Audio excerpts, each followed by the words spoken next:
சைவ விருந்து சேனலுக்கு உங்களை அன்புடன் வரவேற்கிறோம். இன்னைக்கு நம்ம சேனலில் இதுவரையிலும் சத்து மாவு அரைச்சி கஞ்சி வச்சா நல்லா ஹெல்த்து அப்படின்னு சொல்லி ஏற்கனவே வீடியோ போட்டிருக்கோம். இப்போ இந்த சத்து மாவு அந்த பிள்ளைங்க கஞ்சி வச்சா குடிக்கல அப்படின்னு சொன்னாக்கா அந்த பிள்ளைங்களுக்கு அதை எப்படி கொடுக்கறது அப்படிங்கிறத இப்போ ஒரு வீடியோவை போடுறோம். அது என்னன்னு பாருங்க. ஒரு கப்பு சத்து மாவு எப்படி அரைக்கிறதுன்னு ஏற்கனவே வீடியோவில் போட்டிருக்கோம். இது வரையில நீங்கள் பார்க்கலன்னா மேலே லிங்க்ல தெரியும், அதை பார்த்துங்க. ஒரு கப்பு ஜீனி நல்லா அரைச்சி நல்லா பவுடராக இருக்குது, அதையும் ஒரு கப்பு அதில் சேர்த்துக்கிறோம்.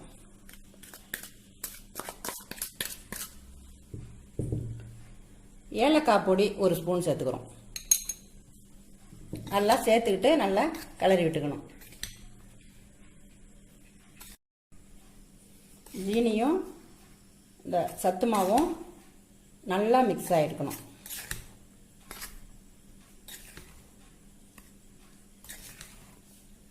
நல்லா மிக்ஸ் பண்ணியாச்சு. இது 50 கிராம் பசுனை, 50 கிராம் பசுனையில் 5 முந்திரி பருப்பு போட்டு வறுத்து வச்சிருக்கேன். இது சூடாக இருக்கும்போதே இதில் ஊற்றிக்கணும்.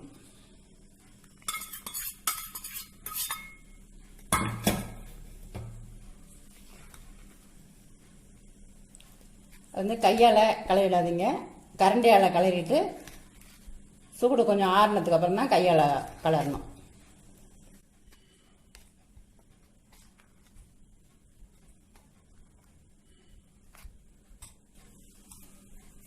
கொஞ்சம் ஆறி இருக்கு, கையில் வைக்கிற பதமாக நல்லா இருக்கு.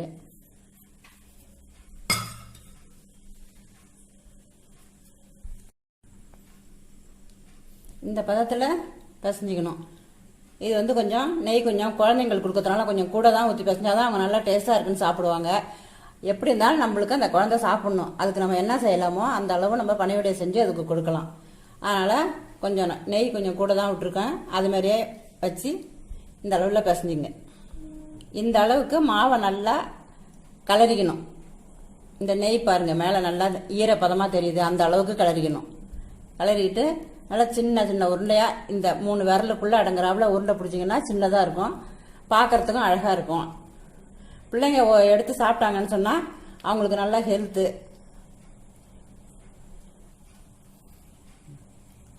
இது மாதிரி பிடிச்சி கொடுத்தா பிள்ளைங்க நல்லா விரும்பி சாப்பிடுவாங்க.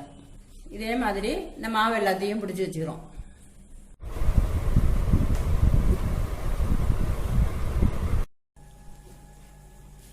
இந்த சத்து மாவு உருண்டையை குழந்தைங்களுக்கு கொடுத்தா குழந்தைங்களுக்கு எதிர்ப்பு சக்தி அதிகமாக உண்டாகும். நல்லா ஸ்வீட்டாகவும் இருக்கிறதுனால, நெய்யும் வீட்டு நெய்யாக இருக்கிறதுனால நல்லா விரும்பி சாப்பிடுவாங்க. உருண்டை நல்லா வாசனையாக நல்லாயிருக்கும். பாரம்பரிய இந்த சத்து மாவு உருண்டைக்கு எப்படி மாவு சேர்க்கணும்னு தெரியலனா ஏற்கனவே சத்து மாவு எப்படி சேர்க்கணும்னு சொல்லி ஒரு வீடியோ போட்டிருக்கோம், மேலே லிங்க்ல தெரியும், அதை பார்த்து இது வரைக்கும் நீங்கள் பார்க்கலன்னா அதை பார்த்து தெரிஞ்சுக்கோங்க. இந்த பாரம்பரிய சத்து உருண்டையை நாமளும் சாப்பிடலாம், குழந்தைங்களும் கொடுக்கலாம், நல்ல எதிர்ப்பு சக்தி கிடைக்கும். இப்போ கொரோனா காலத்தில் எதிர்ப்பு சக்தி அதிகமாக தேவைப்படுது. அப்படி இருக்கும்போது இது மாதிரி நம்ம வீட்டிலேயே பாரம்பரியமாக செஞ்சு கொடுத்தோம்னு சொன்னால் ரொம்ப எதிர்ப்பு சக்தி அதிகமாக கிடைக்கும், குழந்தைங்க ரொம்ப விரும்பியே சாப்பிடுவாங்க.